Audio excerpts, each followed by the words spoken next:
Hey everyone, today I'm going to be teaching you how to change the aspect ratio of your scene in Omi. So when you select the template, you'll land in the studio. To change the aspect ratio of your visual, just click here at the bottom of the screen. A window is going to pop up with a list of predefined ratios, also called your presets, or you can choose a custom one as well. As you can see on my screen, there's a yellow frame that shows the current ratio, and you can adjust it based on what you need.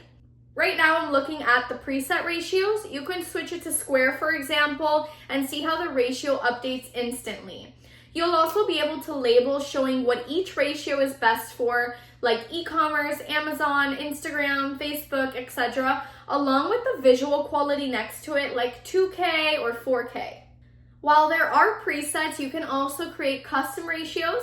Just click here, enter your desired dimensions, and hit this button to save, and name your custom ratios however you want. The idea is to save all your go-to ratios here so you can access them easily.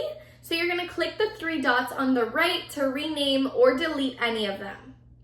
Our tip is to choose your ratio before starting your design. That way you won't end up with your elements outside the yellow frame and that you'll need to reposition them later. And just so you know, this applies to both images and videos. So now you're ready to start creating an Omi.